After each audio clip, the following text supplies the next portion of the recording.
ka ba? Bakit hindi naman nakikipaglaro sa amin? Nagagalit ka ba sa kanila? Wala. Oh, bakit nandiyan ka? Sabi kasi ng nanay, bawal na daw ako maglaro ng mga ganyang klaseng laro. Pati nga pagbibisikleta, pinagbabawal na rin niya. Bakit? Baka daw kasi mapunit yung aking hymen. Hymen? Ano yun? Mahalagang bagay yun, lalo't mga dalaga na tayo. Dalaga na ba tayo?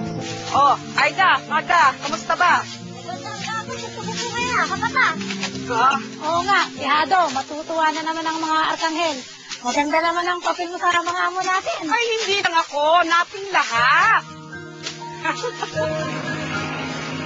Nay! Ninita! Ay, naku, narito anak ko, oh. Nay, dinalhan ko kayo ng merienda. Sweet mo naman, Ninita. Ang swerte niya sa anak mo kapatid. Ay, oo naman. Oh, anak, what's that na? Pinagprito ko kayo ng saging na turon. Hindi pa ako nagme-mens eh. Pero, kung dalaga ka na, dalaga na rin ako. Kasi pareho naman tayo ng edad eh. Pareho na tayong 14. Siguro. Tsaka ang tangkad mo eh. Siguro nga mas dalaga ka pa sa akin.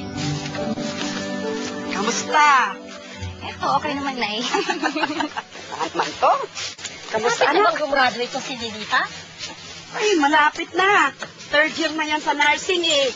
O, di 2 years na lang, meron na akong nurse. Buti naman hindi naglolo ko si Ninita kahit sa Maynila siya nag-aaral. Buti hindi siya nagbo-boyfriend. Hindi, alam naman ng mga anak ko ang paghihirap ko para sa kanila eh. Simula nung namatay ang tatay nila 3 years ago, ako na ang kumayos para sa kanila. Kaya itong sininita ko, ako, tutok ito sa pag-aaral.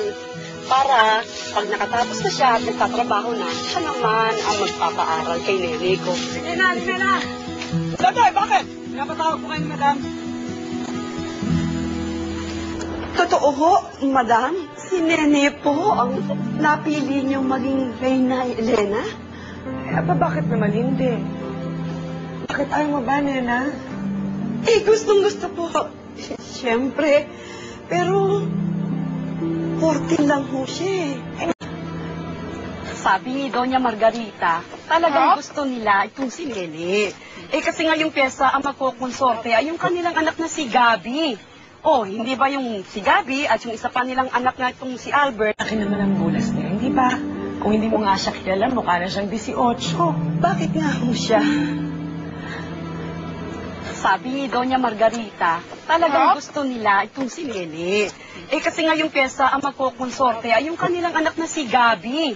Oh, hindi ba yung si Gabi at yung isa pa nilang anak na itong si Albert, mga kalaro ni Nene nung maliit pa sila? Nay, uuwi ho si Gabi? Naku, hindi kaya politika yan? Hindi pa kakandidato ng pagka-mayor si Don Anselmo? Eh, talaga namang gusto kong si Sir Anselmo ang maging mayor. Ngayon naman, ha? Hindi lang siya mabait. Very handsome pa. Sang sa kalit